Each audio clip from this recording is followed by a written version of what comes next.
This conference will now be recorded. अद्य गुरुवासरः अथवा बृहस्पतिवासरः फाल्गुन शुद्ध एकादशी दिनांक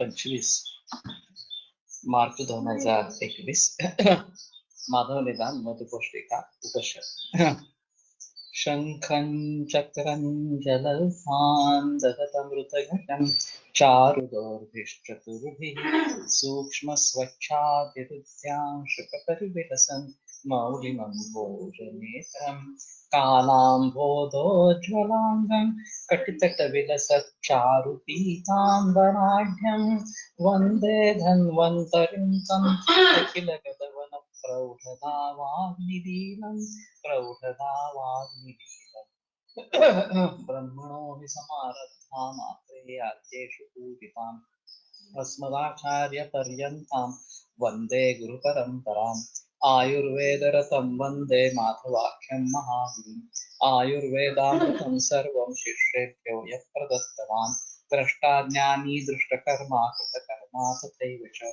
अध्यापकोऽभिषक्श्रेष्ठो महान् संशोधकस्तथा गुणैरेतैः समुदितैः यत्कार्यं प्रतनोति सः समृद्ध्यर्थं हि कार्यस्य वयं प्रयतामहे सरस्वत्यै नमो यस्याः प्रसादात् पुण्यकर्मभिः बुद्धिदर्पणसङ्क्रान्तं जगदध्यक्षमीक्षते आत्रेयं प्रथमं वन्दे आयुर्वेदजगद्गुरुम् आयुर्वेदामृतं सर्वं गीत्वा हि सुरेश्वरात् अग्निवेशादिकेभ्यो यत्र यच्छत्मुनिसत्तमः प्रथमं तन्त्रकर्तारम् अग्निवेशं नमाम्यहम्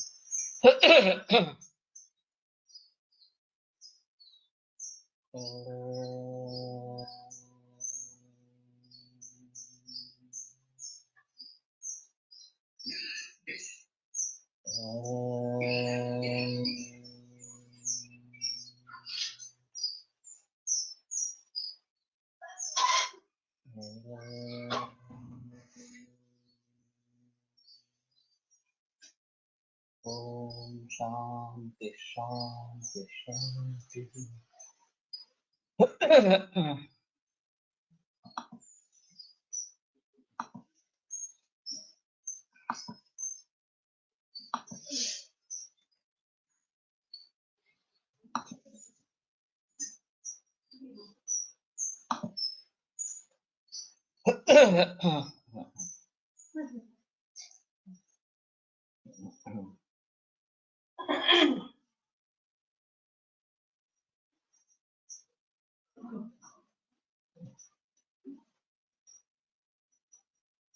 ननु यदि निमित्त कारण दोषस्तत् कथं तदारब्ध विकारे वमनादिना दोषहरणं विधीयते नहि कुंड दंडकुलालाद्युच्छेदे घटोच्छेदः उच्यते यत्र यावन् निमित्त कारणस्थायी कार्यं निमित्त कारणोच्छेदादपि कार्यनाशः तत्र यथा वर्तितैलनाशादपि प्रदीपनाशः तथा भूताश्च प्रायश्च दोषाः प्रायशः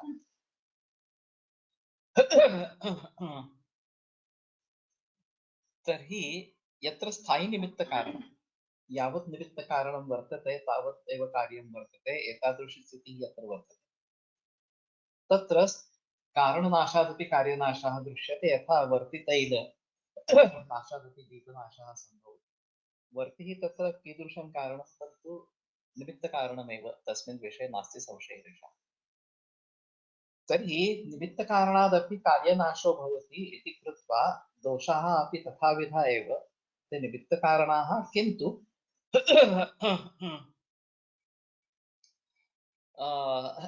यावत् निमित्तकारणः इति प्रपंचितार्थः तो दोष किस प्रकार का कारण है निमित्त कारण है समवाय कारण है या दोष संयोग असमवाय इस प्रकार का कारण तो ये तीनों बातें संभव है व्याधि क्या है ये एक अहम भूमिका है कि इसमें रोग है क्या तो रोग एक दोषों की ही परिणत अवस्था अगर है तो वो दोष से ही जुड़ी इस प्रकार के रहेगी और फिर दोष तो द्रव्य है उसमें कोई संदेह नहीं है तो जब जैसे तंतु पट का समवाय कारण इस प्रकार का होता है उसी प्रकार के दोष व्याधि के समवाय कारण इस प्रकार के हो सकते हैं और समवाय कारण का नाश होने पर कार्य का विनाश होता है, ये स्पष्ट है।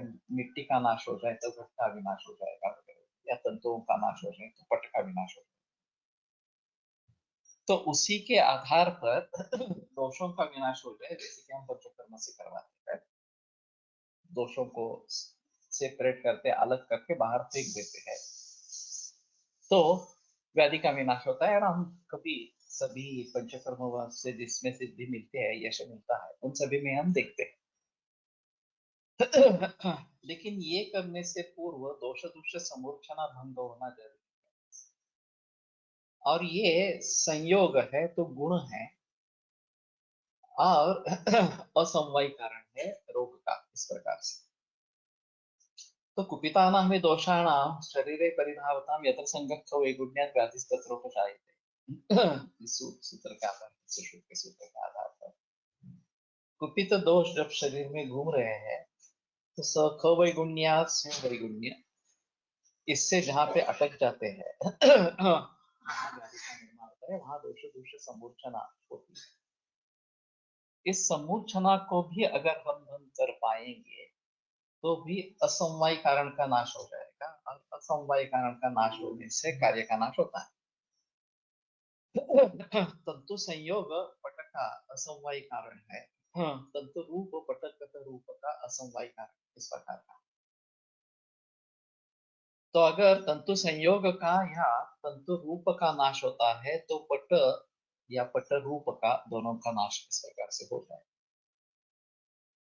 तो उसी के जैसे अगर दोष दुष्ट समूर्छना भंग हो जाती है, दोनों अलग हो जाते हैं, तो व्याधि का नाश इस प्रकार का होता है। और ये प्रक्रिया हम स्नेहन स्वेदन से करवाते हैं, ऐसा थोड़ा सा रहेगा।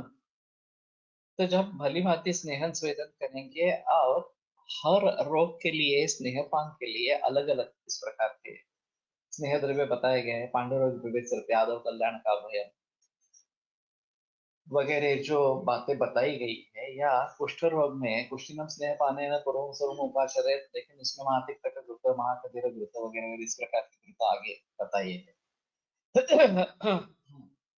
तो हर एक औषध की एक विशिष्ट मर्यादित शक्ति होती है, जो विशिष्ट प्रकार की समूर्छना को भंग करने में समर्थ होती है। इसीलिए व्याधि प्रत्यय की एक अलग माहौल उसका बन गया। अब अगर मुस्ताफर पट्टखंजोरे तुषिजलम रुद्रष्टलोष्टोद्भवम, ये अग्र संग्रह हम देखेंगे, या 25 से अध्याय में ये अग्र संग्रह बताया गया है, उसको भली भांति देखेंगे। तो ये सभी व्याधि प्रत्यनीक के उदाहरण इस प्रकार। उसमें एक खासियत है कि जो दोष दुष्ट समूर्छना हुई है, उसको भंग करने का, दोष और दूषण को अलग करने का सामर्थ्य उन द्रव्यों में है, अग्र संग्रह के द्रव्यों में है। तो उनका अगर हम प्रयोग करेंगे, तो दोष दुष्ट समूर्छना बंद हो जाएगी, और फिर दोष अलग हो जाएंगे, तो चाहे चाहे शोधन से उसको बाहर निकाल सकेंगे, या उनका शमन कर पाएंगे। दोनों भी तरीके से रोग से मुक्ति इस प्रकार से मिलना। तो ऐसी स्थिति में असमवाय कारण के नाश से भी रोग का नाश होता है, कार्य का नाश होता है। तो दोष दुष्ट समूर्छना भंग करना, ये भी एक अहम चिकित्सा इस प्रकार की है। और नए रोगों के बारे में, इसके बारे में कैसे सोचे, ये एक अलग चीज है। जैसे कि मैंने कहा कि कैंसर के बारे में हीरक भस्म प्रयोग भाग्यवड़ीकर सर ने किया, और काफी सफलता उन्होंने पाई। मैं भी कर रहा हूँ, बहुत सारे वैद्यों ने ये फॉलो किया है, और कैंसर में अच्छी सफलता मिल रही है व्याधि प्रत्यनिक कर। तो उसी प्रकार से हर व्याधि के लिए कोई ना कोई द्रव्य विशेष इस प्रकार से होता है, उसकी भी अवस्थाएं होती है। अभी गंगाधर शास्त्री गुणे की जो किताबें है, वो औषधि गुणधर्म शास्त्र 105 1 से 5 भाग इस प्रकार की जो बताई गई है, उसमें भस्म शुरू में अलग इस प्रकार के दिए हैं, फिर संयुक्त कल्प इस प्रकार के दिए हैं, आसवारिष्ट इस प्रकार के दिए हैं। और शुरू में ही उसका एक अधिकरण दिया जाता है। वसंत कुसुमाकर और रसपति त्रिगुंजोक्षितः समस्त गदरुद्भवेत् किल निजानुपाने आया प्रमेह रुजिरात्रिभिस्य मधुशर्कराभिस्य होयते। तो प्रमेह रुचि वसंत कुसुमाकर इस प्रकार का उसका अधिकार, या कहाँ पे वो द्रव्य आता है, वो औषध योग आता है, उसके अनुसार उसका अधिकार निश्चित किया जाता है। जाईल वैद्याने एक संधिवात की रुग्णाने लक्ष्मी नारायण रस का प्रयोग किया। और लक्ष्मी नारायण रस दातार गुरु जी की परंपरा से या गुरुकुल सर की परंपरा से ज्वर में काम में आने वाला है। और ज्वर का ये जो योग है दातार गुरु जी का, तो एक भाग लक्ष्मी नारायण, दो भाग कनकन और चार भाग गिरीश, इस प्रकार का है। और बहुत ही कम मात्रा में उसका प्रयोग करते रहे। तो हमें मालूम है कि लक्ष्मी नारायण एक ज्वर की चिकित्सा है। तो कलेक्टर सर ने पूछा कि आपने ये संधिवात में कैसे प्रयोग किया, तो वो चौंक गए और बोले ये प्रसूतिवात के लिए ही बताया गया है। लक्ष्मी नारायण का अधिकार जो है प्रसूतिवाते निगदंत बंधे, ये इस प्रकार के ये इसकी भी फलश्रुति है, प्रताप लंकेश की भी है। तो प्रसूति के पश्चात अगर संदिग्धवात निर्माण हुआ है तो लक्ष्मी नारायण या फिर प्रताप लंकेश्वर ये दवाइयां होती हैं। तो हर एक का एक अधिकरण होता है। कौन सा द्रव्य ताप्यादेव हो अगर हम ले लेंगे, विशेषात अंत्यपस्मारं कामलां बुद्ध जाने, ये बताया गया है। लेकिन आया है पांडुरोग में तो उसका अधिकार तो पांडुरोग रहेगा, लेकिन विशेषात अंत्य अपस्मारं कामलां बुद्ध जाने से विशेषता अपस्मार, कामला और अर्श इनका नाश करता है। तो इन रोगों में भी ताप्यदेव का प्रयोग होता रहता है और फणसलकर काफी इसका प्रयोग करते रहते थे, बहुत सारे विकारों में प्रयोग करते। तो कहने का तात्पर्य अर्थ ये है कि उसका मूल अधिकार क्या है। अभी पांडु रोग से इन रोगों का क्या संबंध है नहीं है, ये एक अजीब बात। मैंने त्रिस्कंद कोश करते हुए इसके बारे में थोड़ा सा जिक्र किया था और एक हमने अलग एक डाटाबेस बनाया था इसका कि और औषध उसका मूल अधिकार और उसकी फलश्रुति, और फिर मूल अधिकार और जो फलश्रुति वाले व्याधि है उनका कुछ संबंध है। आइडियली ऐसा होता है जो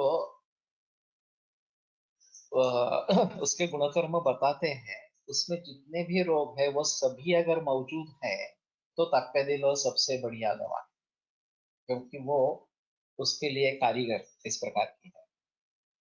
लेकिन सभी होंगे ऐसा भी नहीं है। तो अगर पांडु रोग से उत्पन्न अपस्मार है, पांडु रोग से उत्पन्न कामला है, तो शायद तापेदिलो एक अच्छी दवा है। अलगता से भी अपस्मार में और अर्श में पांडुरो ताप्यदिलोह प्रयोग में आ सकता है, इसमें कोई संदेह नहीं। तो गुणे शास्त्री जी ने जो विवरण किया है वो कंडीशंस बताई है उस रोग में कहाँ कहाँ ताप्यदिलोह इस्तेमाल में आता है। पांडु हो, अतिसा ये उन अपस्मार हो या फिर अर्श हो, कामला हो, इसमें ताप्यदिलोह कहाँ कहाँ पे इस्तेमाल में आता है। अब इसको अगर हम डाटाबेस में कन्वर्ट करेंगे, हाँ, और हर रोग के लिए कौन कौन से मेडिसिन बताए गए हैं गणेश शास्त्र के आधार पर, और उनकी उस रोग में अवस्था क्या क्या है, ये कैसे सोचना है। कुष्ठांजन अजरकम मेहम वगैरह ये भी ताप्यादिलोह की फलश्रुति है। हाँ, तो कुष्ठ में ताप्यादिलोह कब इस्तेमाल करना है, आरोग्य में कब इस्तेमाल करनी है, महातीर्थ गुरु का कब इस्तेमाल करना है, या और कोई भी जो योग हो वो कब प्रयोग में लाने हैं, इन सभी के बारे में अलगता से सोचना। तो फणसरकर जी की एक खासियत थी कि रुग्ण देखने के बाद उसके लिए एक औषधि चुन लेते थे, चाहे तापेली लो हो, चाहे सुवर्ण सूचकर हो, चाहे आरोग्यवर्धिनी हो, चाहे और कोई दवा इस प्रकार की, और वो सुबह की पुड़ी में डालते थे। हाँ। और बाकी आपान काल या प्राण काल या दोपहर रात में इस प्रकार से बाकी दवाएं का एडजस्टमेंट होती थी। दिन में ज्यादा से ज्यादा 3 या 4 दवा रहती थी,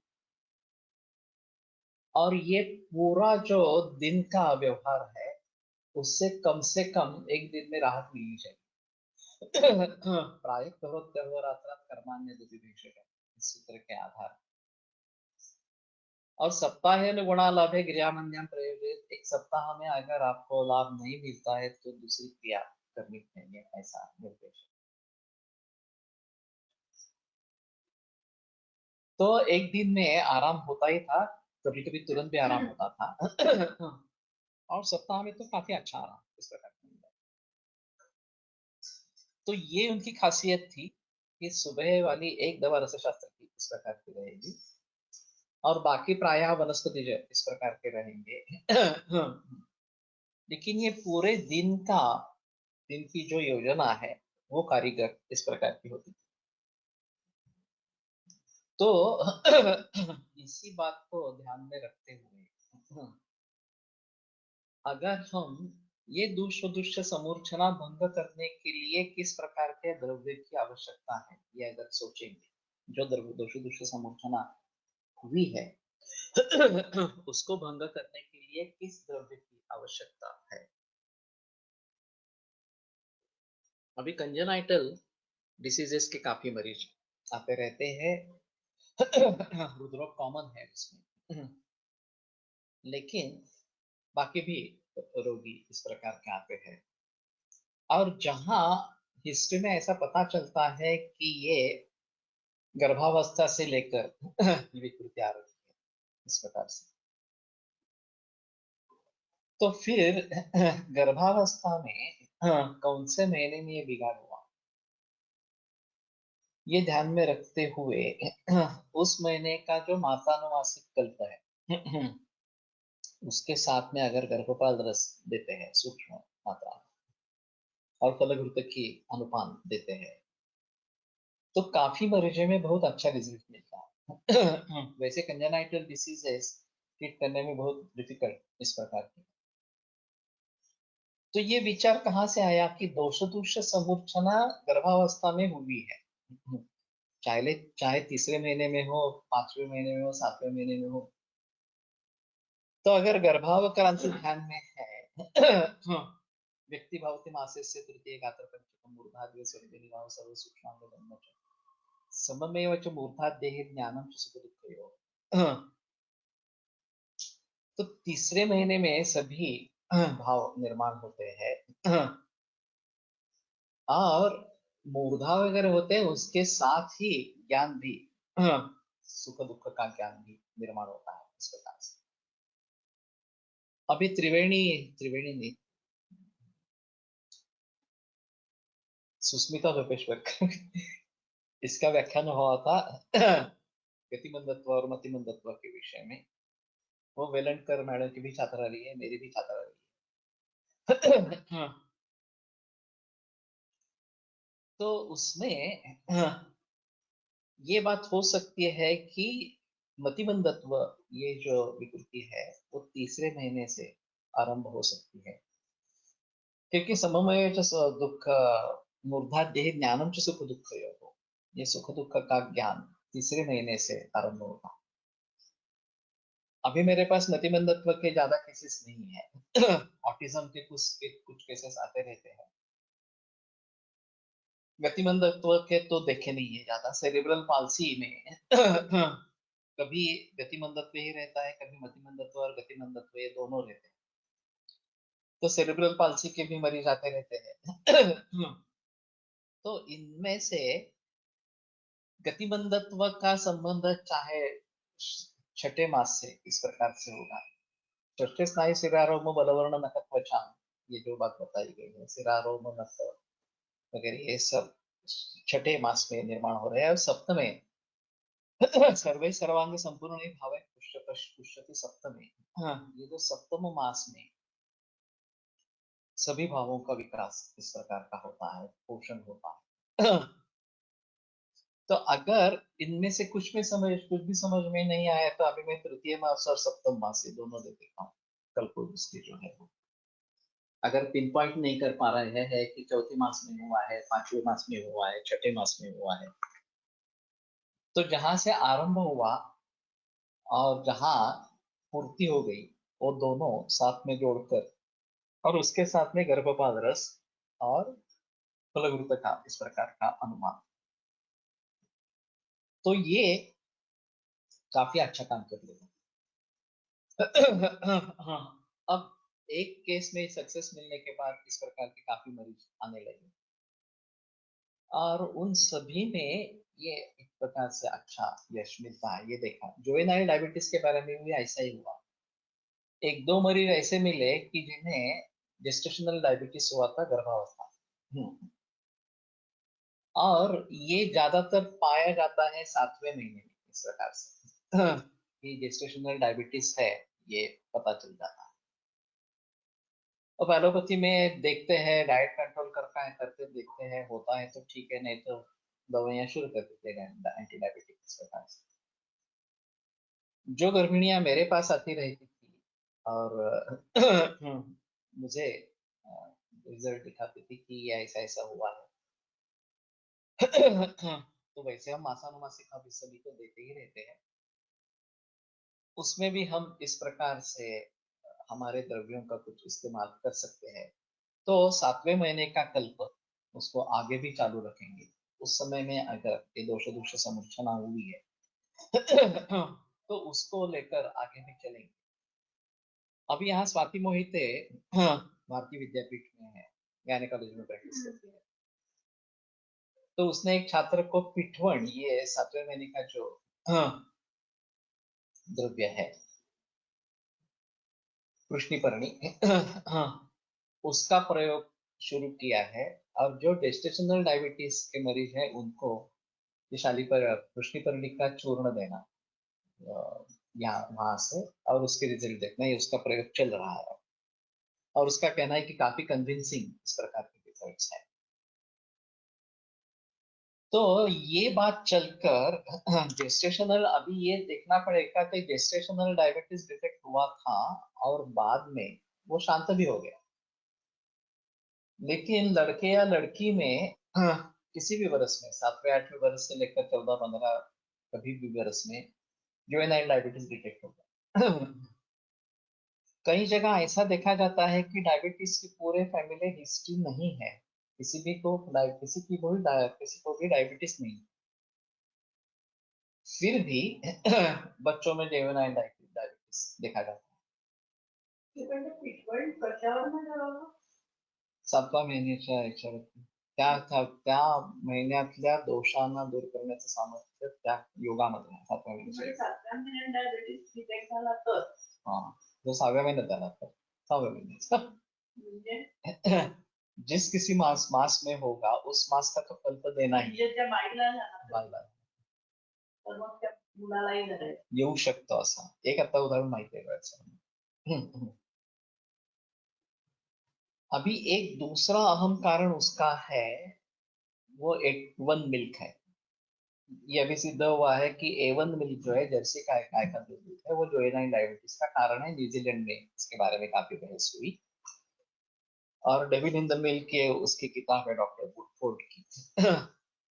और वो जुवेनाइल डायबिटीज, कैंसर और ऑटिज्म इसका कारण A1 मिल्क है, ये वहां पे सिद्ध हुआ। तो अगर गर्भिणी दूध लेना है ऐसे करके A1 मिल्क ले रही है तो वो भी एक कारण बन सकता है, और आगे भी उस बच्चे ने A1 मिल्क ही चालू रखा है तो भी एक जुवेनाइल डायबिटीज का कारण बन सकता है। तो सम्मूर्छना कब हुई है, मेरे कहने का मतलब ये है कि सम्मूर्छना कब हुई है ये देखना बहुत जरूरी। और उस सम्मूर्छना को भंग करने का सामर्थ्य जिस औषध में हो, जो उस व्याधि के लिए दवा हो, जैसे मैंने ये प्रसूति वाते इस प्रकार का है, तो प्रसूति के बाद अगर सम्मूर्छना हुई है तो उस अधिकार में आए हुए जो मेडिसिन है वो वहां पे कारीगर हो इस प्रकार से। तो हमें हिस्ट्री लेते समय ये सावधानी बरतनी है कि कहाँ से शुरुआत हुआ, कि रोग की बीज पहले वाले रोग में है क्या, कश्चिदि रोगो रोगस्य हेतुर्भूत्वा प्रशाम्यति न प्रशाम्यति शाप्यन्यो हेतुत्वं कुरुते इति। कि एक रोग दूसरे रोग को जन्म देकर प्रशांत हो जाता है, आगे उसका नहीं रहता। अब उस औरत में जिसकी लड़की को ये जुवेनाइल डायबिटीज पेडियाट्रिक हुआ, उसका तो डायबिटीज चला गया था गर्भिणी अवस्था खत्म होने के बाद, लेकिन फिर भी जो बीजारोपण उस लड़की में हुआ वो चालू रहा और वो व्यक्त हो गया। वो करीबन मेरे ख्याल में 15वें बरस में उसको डायबिटीज डिटेक्ट हुआ, जुवेनाइल डायबिटीज। तो हमारा मकसद ये है कि दोष दूष सम्मूर्छना ये एक विशेष बात। पितानां हि दोषाणां शरीरे परिधावतां यत्र संगः वैगुण्यात् व्याधिस्तत्रोपजायते। इस दृष्टि से अगर गर्भावस्था में दोष दूष सम्मूर्छना हुए, चाहे वो गतिमंदत्व मतिमंदत्व की बात हो, कई जगह ऐसा होता है कि सेरेब्रल पाल्सी का कारण फुर्सत डिलीवरी ये होता। अभी तो मैं सुझाव देता हूं कि अगर नॉर्मल डिलीवरी हो नहीं रही है तो फोर्सेप मत लगाना, सिजेरियन में जाना वो ज्यादा बेहतर ऑप्शन है। लेकिन ये गायनेकोलॉजिस्ट का निर्णय रहता है, अभी ज्यादातर लोग करते ही नहीं ये फोर्सेप डिलीवरी इस प्रकार से। और अगोदरच डायबेटिक असलेली स्त्री जर गर्भिणी राहिली तर होणारे बाळ जुवेनाइल डायबिटीज जन्मते का, आणि 7व्या महिन्यात गर्भाला डायबिटीज झाला आहे कसे परीक्षण करतात, गर्भाला नहीं झाला, गर्भिणीला।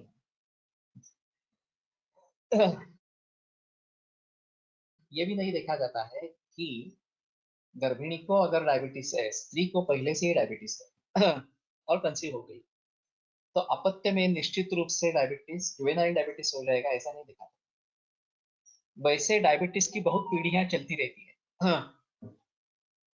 और फिर भी आने वाले बच्चों में जुवेनाइल डायबिटीज होता है ऐसा नहीं दिखता है, आगे जाकर डायबिटीज 2 टाइप 2 ये हो जाता है, उसमें संदेह नहीं है। लेकिन वो 40-50 उम्र के बाद प्राय होता है, अभी वो थोड़ा पीछे आ गया है। इस केस में गर्भिणी गर्भ बीज से माता को डायबिटीज हुआ या माता के असम्यक आहार विहार के कारण गर्भ अफेक्ट हुआ, कैसे समझेंगे? गर्भिणी को है डायबिटीज, गर्भ को नहीं है, वो बात छोड़ो, उसका बीज रहेगा गर्भ को डायबिटीज का, जुवेनाइल डायबिटीज का। डायबिटीज हुआ है गर्भिणी को क्योंकि उसका हम परीक्षण करें, उसका ब्लड टेस्ट करें और जीटीटी करवा लेते हैं, इसमें पोस्टप्रेंडियल नहीं लेते, जीटीटी करवा लेते और फिर उसके मुताबिक जो उनके पैरामीटर सेट है उसके आधार पर डायबिटीज है या नहीं है ये निश्चित कर पाते हैं। अब बात ये रहेगी कि गर्भधारणा से पूर्व उस औरत को अगर डायबिटीज है तो निश्चित रूप से बच्चे को जुवेनाइल डायबिटीज होगा ऐसा नहीं दिखाई। दूसरी बात ऐसी है कि जेस्टेशनल डायबिटीज हुआ है और आगे गर्भ को बालक को जुवेनाइल डायबिटीज हुआ है, ऐसे भी उदाहरण देखने चाहिए, मुझे अभी पता नहीं है पता कि सभी में होते हैं या नहीं होते हैं इस प्रकार से। और डिलीवरी के बाद माता में डायबिटीज चला रहता है क्या नहीं रहता है, ये भी एक अहम बात होती है। कुछ माताओं में निकल जाता है, कुछ माताओं में चला रहता है, ये भी एक बात देखी जाती है। लेकिन माता की उम्र कम से कम तो 25 या उसके ऊपर इस प्रकार की रहेगी। और फिर उसको टाइप 2 डायबिटीज करके या जेस्टेशनल डायबिटीज कंटिन्यू हुआ, इस प्रकार से करके आगे उसकी ट्रीटमेंट, जो एलोपैथी में सिम्टोमेटिक की ट्रीटमेंट है, सिर्फ शुगर लेवल पर काबू रखना है, बस इतना ही है, वे चलती रहती है इस प्रकार से। तो कहने का तात्पर्य अर्थ ये है कि दोष दोष समूर्छना कब हुई है उसके आधार पर किस अधिकार में औषध ढूंढना है, ये निश्चित करना। अभी जब ऐसा होता है कि केसेस रेफर हो जाते हैं, तज्ञ वैद्य के पास रेफर हो जाते हैं, तो वो क्या अलग सा से करता है? ये एक बड़े सोचने का सवाल है इस प्रकार का। एलोपैथी में देखेंगे जनरल प्रैक्टिशनर से के स्पेशलिस्ट के पास जाते हैं, उसके पास से सुपर स्पेशलिस्ट के पास जाते हैं। तो स्पेशलिस्ट है, उसका फोकस्ड अप्रोच है, वो बाकी मरीजों को देखता नहीं है, सिर्फ उसी रोग को देखता है, तो उसका अनुभव ज्यादा रहता है, उसका उसकी पढ़ाई उसमें ज्यादा इस प्रकार की होती है। और इसलिए ये जनरल प्रॅक्टिशनर्स के जरिए थोडा अच्छा देख सकता है। 1.5 वर्षापासून हंसहंतशूल हे लक्षण होते, सह्याद्रीवर सिस्टर असल्याने बरीच ॲलोपॅथी घेतली पण आराम नव्हता, मला येत्या असा प्रसूतीनंतर सारखं लक्षण होणार असं प्रताप लंकेश्वरने 15 दिवसात बरी झाली, पुन्हा त्रास झाला। तो यही मैं समझाने की बात कर रहा हूँ कि कहाँ शुरुआत हुई है, कैसे शुरुआत हुई है, ये देखो और ये हमारे दृष्टि से देखो।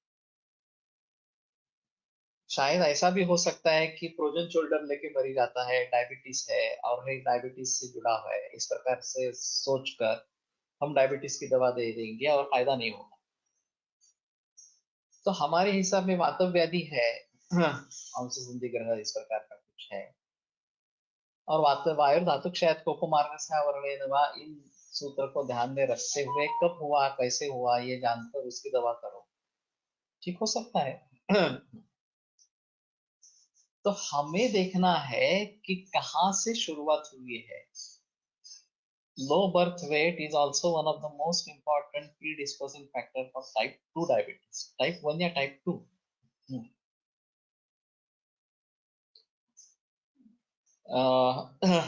मुझे लगता है कि टाइप 1 टाइप 2 के लिए तो ये बहुत पुराना हेतु हो जाएगा, विप्रकृष्ट हेतु इस प्रकार का कहा जाएगा, क्योंकि टाइप 2 डायबिटीज जनरली 30-40 के बाद दिखाई देता है।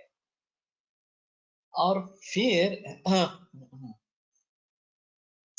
इतना पुराना कारण अगर है तो हमें लो बर्थ वेट क्यों हुआ ये देखना पड़ेगा। और शायद ये 7वें महीने में जो पोषण होना चाहिए वो अच्छी तरीके से हुआ नहीं, सर्वे सर्वांग संपूर्ण भाव पुरुषति सप्तमी, तो वो देना है, या तीसरे चौथे पांचवें जिस मंथ से ये आईयूजीआर कंटिन्यू हुआ है उसको देखना पड़ेगा। अभी ऐसा हो सकता है कि हमारे पास मरीज आ सकते हैं 5वें महीने में और थोड़ा सा आईयूजीआर है, ज्यादातर आईयूजीआर जो देखा जाता है 7वें 8वें महीने में देखा जाता है, या पानी बहुत ज्यादा है और बेबी का वेट कम है, ये भी दिखाई देते हैं इस प्रकार। पानी बहुत कम हो गया है, ये भी दिखाई देते हैं। तो अभी इन प्रकार के अवस्थाओं में हम कैसे डील करेंगे इसके बारे में थोड़ा सोचना पड़ेगा।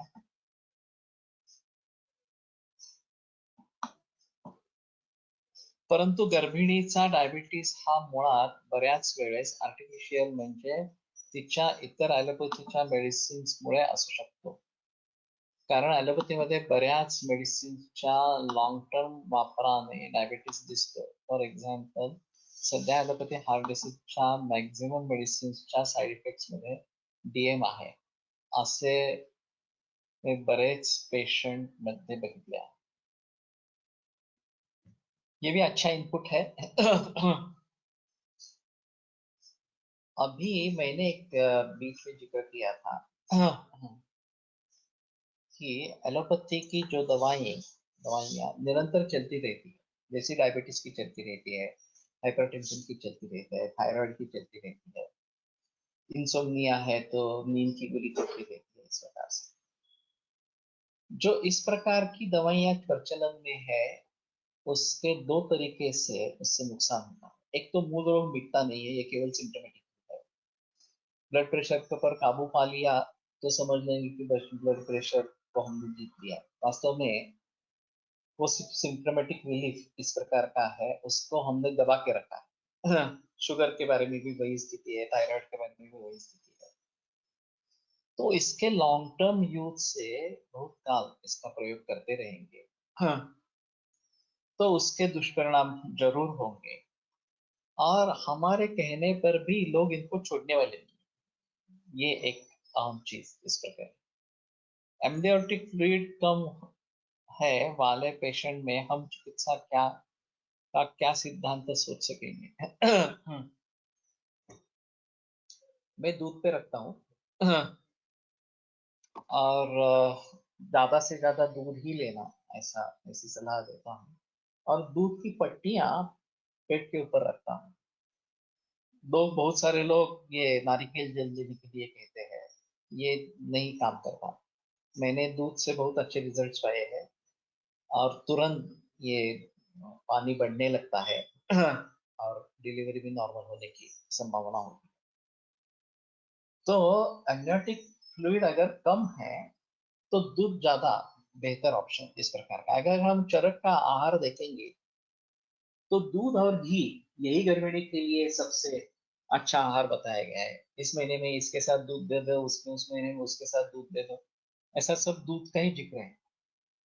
ऑफ कोर्स ये जो दूध देना है वो A2 मिल्क ही देना है, देसी गाय का ही दूध देना है, उसमें कोई संदेह इस प्रकार का नहीं है। और दूध की पट्टियां रख सकते हैं, और वो सिद्ध दूध हो सकता है।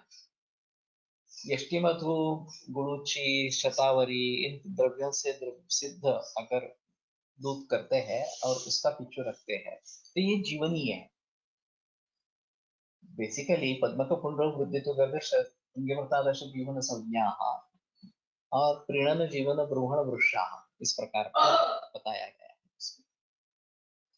तो ये प्रीणन कार्य जो उसका है वो भली भांति काम कर लेता है, और स्थायी रूप से काम कर लेता है, और जीवनीय इस प्रकार का होना जरूरी है। तो अभी जिन मरीजों में बहुत दीर्घकाल से एलोपैथी की दवाइयां चल रही है, वो हमारे रिश्ते में भी होते हैं। हमारे माता पिता से लेकर सभी लोग इस प्रकार की दवा खाते रहते हैं, और उनका ये कहना है कि एलोपैथी का, कि बस डिसीज पर काबू पा लिया है। ये यही सिर्फ यही सिलसिला चलते रहना चाहिए, कारणों के बारे में सोचो नहीं, वो टालने की कोशिश भी नहीं करो, बस ये दवाइयां लेते रहो, हमारे पैसे देते रहो। इसी प्रकार का अभी फार्मसी का माहौल है। मंगळवारी सदाशिव पेठेत आलेल्या एका पोस्ट कोविड पेशंटमध्ये कोविडच्या ॲलोपॅथी मेडिसिन सुरू केल्यानंतर लगेच काही दिवसांनी हेपॅटायटिस आणि DM डायग्नोसिस झाले असे आढळले होते. तो पेशंट असिम्प्टोमॅटिक होता व सहज म्हणून टेस्ट केली. एक कोमॉर्बिडिटी है या नहीं है, ये एक अलग चीज है। और कोविड मेडिसिन के जरिए डायबिटीज हो रहा है, ये भी अभी आ रहा है। लंग फाइब्रोसिस हो रहा है, ये भी अभी सामने आ रहा है कोविड की मेडिसिन से वजह से। अभी ये एक्सीडेंटल फाइंडिंग, चाहे हाइपरटेंशन का हो, चाहे डायबिटीज का हो, चाहे थायराइड का हो, दिखाई देता है। हम इंश्योरेंस के लिए, या मेडिक्लेम करने के लिए ये जांच करते हैं, एग्जामिनेशन करते हैं, और फिर उसमें चलता है अरे तुम्हारी शुगर लेवल ज्यादा है, तुम्हें हाइपरटेंशन है वगैरह वगैरह इस प्रकार से, तो उसकी दवा शुरू हो जाती है। तो वास्तव में ऐसा होना चाहिए उसमें कि ये क्यों है, कारण क्या है इसका, और फिर उसके जरिए ये हुआ है उन कारणों को टालना, और उसके हेतु विपरीत इस प्रकार की चिकित्सा करना, यह आवश्यक है। प्रत्येक गर्भिणीला प्रथम 3 महिने प्रोजेस्टेरॉन वापरतात, पण त्यांचा साईड इफेक्ट काउंटर करण्यासाठी इकोस्प्रिन वापरतात, पुढे 9 महिने चालू ठेवतात. तो इकोस्प्रिन कैसे आ गई प्रचलन में गर्भिणी अवस्था में? ब्लड फ्लो सुधारने के लिए इस प्रकार से, ये थोड़ा अजीब है। वैसे इकोस्प्रिन की प्रकृति अगर देखेंगे तो ये पित्त रक्त को दूषित करने वाली, रक्त को निर्माण करने वाली इस प्रकार की दवा है। तो गर्भिणी में इसको क्यों देना है? सर्कुलेशन सुधारने के लिए? सर्कुलेशन सुधारने के लिए एलोपैथी में कुछ नहीं है क्या? हमारा ताप्यादी लोह, कब्जयादी शिलाजीत वगैरह ये अच्छे हैं, इसमें गर्भपात रस अच्छा है। तो त्यामुळे डीएम और शोथ होत असेल 7व्या महिन्यात, इसका कनेक्शन देखना चाहिए। अभी ये क्या है, एलोपैथी का प्रांत है और उसमें जो रिसर्चेस हो रहे हैं उसमें कुछ रिसर्च इस प्रकार के हैं, जैसे कि अभी केमोथेरेपी लेने से ब्रेन मेटास्टेसिस आता है, सिद्ध हो, और केमोथेरेपी वाले तो बहुत मरीज हैं और उन सभी में ब्रेन मेटास्टेसिस हो रहा है, ये सामने आ रहा है। तो न्यूरोकेम करके एक नई ब्रांच उभर आई है, अभी आ रही है एलोपैथी में। तो केमोथेरेपी का नर्वस सिस्टम पर असर, इसके बारे में काफी रिसर्च हुआ और ये न्यूरोकेम ब्रांच उभर आई इसके पास। लेकिन फिर भी ये नहीं हुआ कि केमोथेरेपी कम करनी चाहिए, नहीं देनी चाहिए वगैरह वगैरह। कितनी बार साइकिल्स करवाएंगे केमोथेरेपी के? एक 6 बार, एक बार हो गया, फिर 8 बार हो गया, फिर और दवा बदल के पहले ही कार्बोप्लेटिन पैक्लिटैक्सेल दे देते हैं, ये बहुत ऊंची दवा है, और बाद में कहते हैं कि आप इसके आगे कुछ नहीं दे सकते हैं। तो फिर अभी मैंने काफी मरीज देखे हैं, नए नए इस प्रकार के मेडिसिन आ रहे हैं इस प्रकार से। This is by default in most ANC prescription. तो बेहतर ऑप्शन है कि हम हमारे तरीके से गर्भिणी परिचर्या करते हैं। ज्यादा से ज्यादा अगर देना ही है तो आयरन सप्लीमेंट वगैरह जो है वो गर्भिणी को देना है। लेकिन मैं तो सुझाव देता हूँ लोहे की कढ़ाई का प्रयोग करना है। जो भी दाल सब्जी बननी है वो लोहे की कढ़ाई में बनाओ, उससे हीमोग्लोबिन अच्छा बढ़ जाता है। फिर हमारे हिसाब में ताप्यदी लोह या गौड़ारिष्ट योग इस प्रकार के दे सकते हैं। और इस प्रकार की दवा नहीं देनी है। उसमें भी प्रोजेस्टेरॉन की रिपोर्ट करवा लेना, सीरम प्रोजेस्टेरॉन गर्भिणी अवस्था में, वो अगर कम है तो उसके बारे में सोचना। मैंने जो गायनेकोलॉजिस्ट से सुना था कि प्रोजेस्टेरॉन देने से कुछ नहीं होता है, अगर प्रोजेस्टेरॉन की कमी है तो तुम्हें एचसीजी ही देना है, 5,000 या 10,000 यूनिट्स जो है वो, और वो करीबन 3-4 महीने, हफ्ते में एक इंजेक्शन इस प्रकार का चलता रहता है। प्रोजेस्टेरॉन लेवल ठीक हो जाती है, फिर बाद में वो बंद कर देते हैं। तो इन सभी अवस्थाओं में हमारे लिए ये अहम है कि रोग की शुरुआत कब हुई, कैसे हुई, और उसके आधार पर कौन सी दवाइयों का प्रयोग करना है ये निश्चित करना है। उसमें भी काफी दवाइयां हो सकती है, उस अवस्था के लिए पर्टिकुलर कौन सी दवा प्रयोग में लानी है ये देखना चाहिए। What are your thoughts about genetic disorders found in anatomy scan with moderate risk? Patients are advised for abortion. Also, what precaution you advise in marriages in relations? ये भी मुश्किल है काफी। उसमें ऐसा रहता है कि एलोपैथी में गायनेकोलॉजिस्ट में भी मतमतांतर रहते हैं कि एबॉर्शन करवाना है या नहीं करना, एमटीबी करवानी है या नहीं करना, और फिर किस मंथ में ये डिटेक्ट हुआ है, ये भी एक काफी काफी मुश्किल समझने की बात होती है। हमारे यहाँ कैसा हुआ था कि EP4 के पहले प्रचलन में कॉम्बिनेशन था कि प्रेगनेंसी है या नहीं है, ये देखने के लिए एस्ट्रोजन प्रोजेस्टेरॉन दोनों वाली गोली दी जाती थी, और फिर अगर पीरियड्स आते हैं तो समझ लेना है कि प्रेगनेंसी नहीं है, और पीरियड्स नहीं आते हैं तो समझ लेना है। बाद में ये पता चला कि इस प्रकार से EP4 लेने के बाद अगले 3 पीढ़ियों में कैंसर होता है, ब्रेस्ट कैंसर। और फिर EP4 अगर ली है तो डॉक्टर की सलाह रहती थी कि MTP करवा लो, आगे नहीं जाना है। सेकंड मंथ में ही जब प्रेगनेंसी डिटेक्ट हो जाएगा और EP4 की EP4 के बारे में पता चले तो प्रेगनेंसी टर्मिनेट करनी है इस प्रकार से। हाँ। तो ऐसी एक केस थी और डॉक्टर की सलाह थी कि टर्मिनेट करवाओ, और दूसरे गायनेकोलॉजिस्ट का कहना था नहीं नहीं ऐसा कुछ नहीं होता है, आप कंटिन्यू कर सकते हो प्रेगनेंसी। तो मेरे पास पूछने के लिए आया, मैंने कहा मुझे तो इसमें कुछ पता नहीं है, मुझे मालूम नहीं है इसका क्या आंसर है। तुम अगर कंटिन्यू करना चाहते हो तो मैं दवा दे सकता हूँ, हाँ, और ANC मेरे पास रहेगा इस प्रकार से। लेकिन तुम अगर टर्मिनेट करना चाहते हैं तो आगे इस प्रकार की नौबत ना है, इसके बारे में सोचना, पंचकर्म बीच में करवा लेना इस प्रकार से। तो उसने प्रेगनेंसी कंटिन्यू करी, मेरी दवा चलती रही।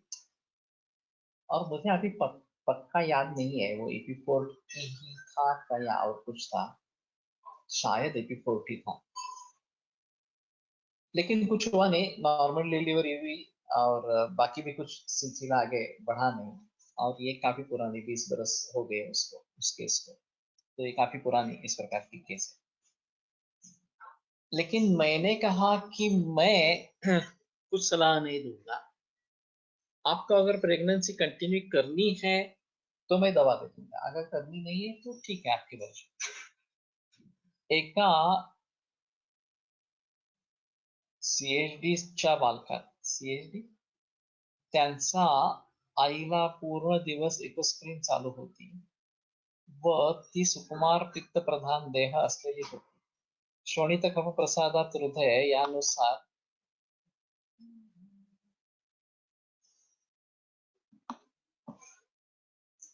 रक्तप्रसादक पित्तशमन व वृद्ध औषधे मौक्तिकानंतर रक्तपाचक अर्जुन छतावरी एक्सेट्रा वापरून खूप चांगला उपयोग झाला होता। बराबर। तो इस प्रकार से अगर हमें पता चलता है एनामल स्कैन के बारे में, तो वो अगर टर्मिनेट करना चाहते हैं तो अलग चीज है। अगर कंटिन्यू करना चाहते हैं तो हम बता देंगे कि इसमें रिस्क फैक्टर हो सकते हैं, हमारी दवा ऐसे पूरी तरीके से ठीक होगा ही ऐसा नहीं बता सकते। लेकिन अगर आप इसको कंटिन्यू करना चाहते हैं तो बेहतर ऑप्शन है कि कंटिन्यू करें, इसी प्रकार से कंटिन्यू करें। तो फिर हम दवा देंगे और कोशिश करेंगे कि एनाटॉमिकल विकृति नहीं आए इसमें। तो ये बात ध्यान में रहनी है। और फिर एक जिक्र और होता है कि जब मैरिजेस सेट होती है, निश्चित किए जाते हैं, तो पुराने जमाने का जो तरीका था वो पत्रिका देखना इस प्रकार का था। और पत्रिका अगर अनुकूल है तो ही आगे बढ़ने का ये एक तरीका होता था। और फिर बाकी चीजें भी देखी जाती थी, खानदान कैसा है, जाति कौन सी है, वगैरह वगैरह इस प्रकार से, आर्थिक स्थिति कैसी है, क्या है, इन सभी भावों पर ये निर्भर होता था। रिलेशंस में मैरिज, ये कुछ जातियों में है, मुस्लिम समाज में भी ये रिलेशंस में मैरिजेस इस प्रकार की होती है और वो वास्तव में अच्छा नहीं है। हमारे यहाँ सगोत्र विवाह इसी के लिए निषिद्ध माना गया है। अभी कुछ लोगों का ऐसा कहना है कि सगोत्र में, एक ही गोत्र में भी इतने विभिन्न पंथ हो गए हैं कि सगोत्र विवाह का दोष अभी नहीं रहा इस प्रकार से, क्योंकि लक्षावधि कोट्यवधि इस प्रकार के विभाजन इसी गोत्र में अगर होते जाते हैं तो सगोत्र कहाँ रहेगा ये इस प्रकार।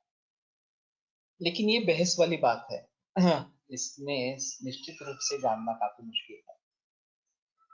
अभी ज्यादा से ज्यादा क्या ब्लड ग्रुप देखा जाता है, पॉजिटिव नेगेटिव इस प्रकार का है फासला। तो सलाह दी जाती है कि मत करो। अगर शादी होने के बाद पता चलता है तो फिर ये बच्चे का और माँ का ब्लड ग्रुप मिसमैच है, निगेटिव है पर्टिकुलरली बच्चे का, तो फिर ये सोच सकते हैं कि एंटीडी इंजेक्शन देकर पूरा खून बदलाव देना वगैरह वगैरह इस प्रकार से। लेकिन ये भी सभी मरीजों में पाया ही जाता है, ऐसा नहीं है। तो शादी निश्चित करते समय बहुत सारे चीजों पर ध्यान होना बहुत जरूरी है। और फिर भी ये ऊपर ऊपर वाली बातें हैं, स्वभाव जो है वो पता नहीं चलता। और फिर जिस तरीके से लड़का या लड़की जिस प्रकार के संस्कार लेके आई है घर से, इस प्रकार cope up with the situation, ये कितना अच्छा कर पाते हैं, इसके आधार पर उनके संबंध, रिलेशंस टिकना नहीं टिकना ये निर्भर होता है। नहीं नहीं, तो अरब कंट्रीज में ये काफी ज्यादा है।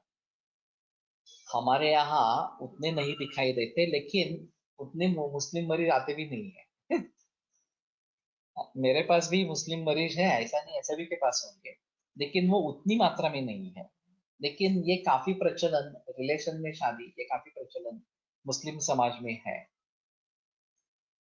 और हमारे यहाँ भी हिंदुओं में भी कुछ हद तक ये प्रचलन कुछ जातियों में इस प्रकार का है, और वो अच्छा नहीं है। इसलिए एक बेहतर तरीका है कि आप ये देखो, पत्रिका देखो, पत्रिका अगर मिलती है तो ही आगे बढ़ो, इस प्रकार से। कुछ लोग इसमें विश्वास नहीं करते हैं, और लव मैरिजेस होती है, बहुत सारी लव मैरिजेस फेलियर होती है, उसमें सक्सेस रेट काफी कम है। और उसका मूल कारण है कि दोनों ने सिर्फ उन दोनों का विचार किया है ज्यादा से ज्यादा, और उसमें एडजस्टमेंट की भावना नहीं है। तो घर वालों से अगर एडजस्टमेंट नहीं हो पाती है, विवाह जब करते हैं तो केवल उन दोनों का मिलन है ऐसा नहीं है, दो परिवारों का मिलन उसमें है। हाँ। और ये बात अगर अच्छी तरीके से जमती नहीं है तो फिर डिस्प्यूट्स होने लगते हैं, उसके परिणति डिवोर्स में हो सकती है। तो ये इन सभी बातों को ध्यान में रखते हुए केवल मेडिकली देखना है ऐसा नहीं है, लेकिन मेडिकली भी देखना है, ये भी एक अहम चीज इस प्रकार की है। तो हमें इसके बारे में थोड़ा पता होना चाहिए, जिस प्रकार से परवरिश होती रहती है वगैरह वगैरह। अभी श्रुति अ, अबू धाबी में 2 बरस काम कर चुकी है, तो उसने ये मुस्लिम के बारे में बताया था। और खास करके जो अरब है, वहाँ के नेटिव है, उनको अगर कम से कम 5 बच्चे हैं तो ही उनको सरकार की तरफ से मदद मिलती है। कम से कम 5, 5 से ज्यादा हो तो ज्यादा अच्छा है इस प्रकार से। और पैसों की कमी नहीं है। तो ये औरतें बार बार इस प्रकार का गर्भधारणा होना, और फिर भी अच्छा दिखना चाहिए, डिलीवरी के बाद भी पति को उसका उसमें जो इंटरेस्ट है वो कम नहीं होना चाहिए, मोटापन नहीं बढ़ना चाहिए, क्योंकि वो क्या और भी औरतें कर सकता है। एक ही औरत से काम निभाना है ऐसा भी नहीं है। तो ये काफी मुश्किल अवस्था है। अगर हम इन कारणों को समझेंगे नहीं तो उनको ट्रीट कैसे करना है ये काफी मुश्किल इस प्रकार का हो जाएगा। एक नाडी असेल तर संतती निर्माण मध्ये व्यत्यय असे म्हणतात, तर नाडी एक ने काय परिणाम होत असेल? ये आप ज्योतिष को ही पूछो। ज्योतिषी को ही पूछो, क्योंकि मुझे इसमें ज्यादा ज्ञान इस प्रकार का नहीं है। लेकिन कुछ लोग पत्रिका को मानते हैं, पत्रिका के बगैर आगे नहीं जाना है ऐसा बताते हैं, और कुछ लोग नहीं पत्रिका माननी है, और हमें जो पसंद आए उसके साथ ये शादी का गठबंधन करना है, इस प्रकार से सोचते हैं। दोनों तरीके में अच्छा बुरा दोनों दिखता है। संभावना किसकी ज्यादा है, ये सब समझकर कदम उठाने हैं, ये एक अहम मुद्दा इसमें इस प्रकार का रहेगा। जवळच्या नात्यात लग्न झाल्याने मुस्लिमांमध्ये पुढील पिढीत काय काय विकृती आढळते, व्यवहारात तर फारसे काही दिसत नाही। एक काम करो, क्योंकि मुझे भी इसके बारे में पता नहीं है, लेकिन रिश्ते में शादी होना ये काफी कॉमन है।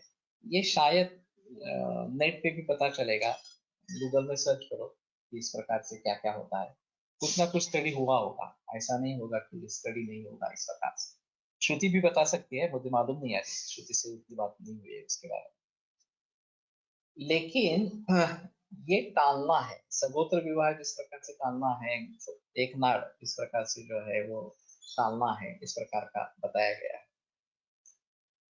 लेकिन ये भी नौबत आती है कि पत्रिका अच्छी मिलती जुलती है फिर भी कंफर्ट नहीं होता। हाँ, ऐसा लगता है कि नहीं, ये सब अच्छा होने के बावजूद भी जो विवाह करने के लिए एक कंफर्ट जोन होना चाहिए वो नहीं है।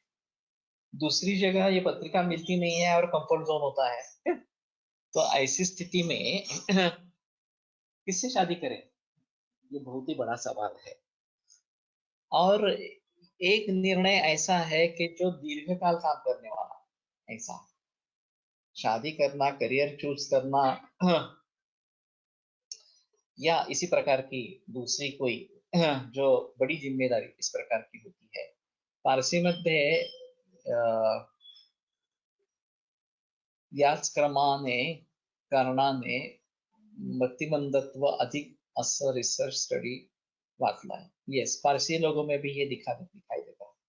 फिर भी पारसी लोगों में आयु ज्यादा होता है, जो दीर्घकाल जीते रहते हैं, ये भी एक देखा गया है। और रतन टाटा जी के हैसियत से हाँ, इसका एक रिसर्च हुआ था, और जेनेटिकली पारसी लोग ज्यादा जीते हैं, ऐसा निष्कर्ष निकला। तो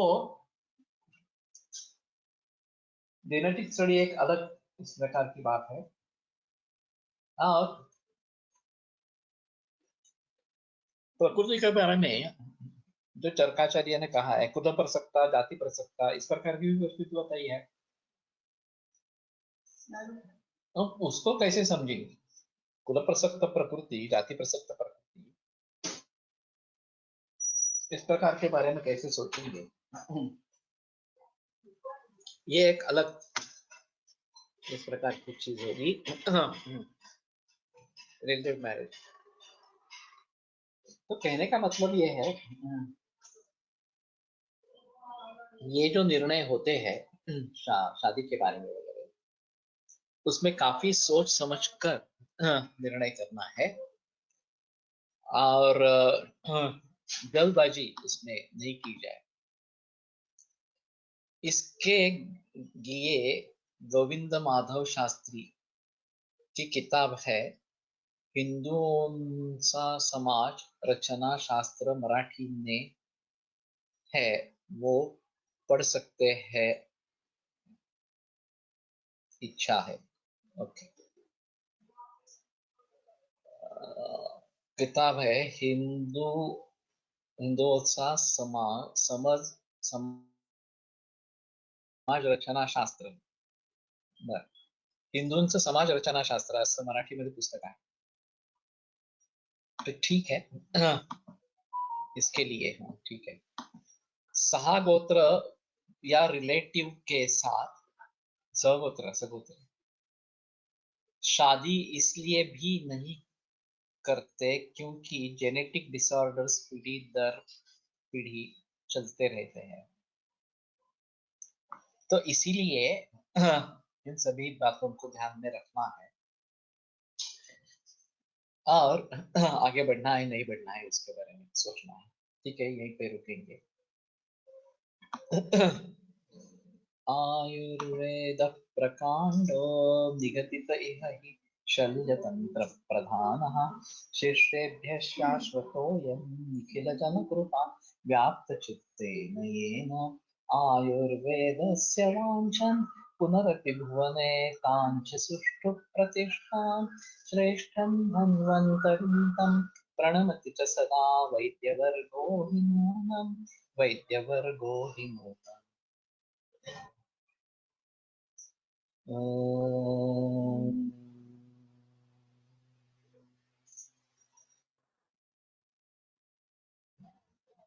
ॐ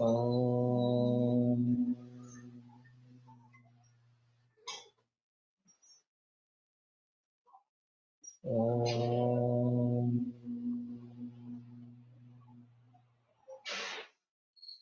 ॐ शान्ति शान्ति शान्तिः। विरम्यते व्याख्यानव्यापारः। श्वः मिलिष्यामः।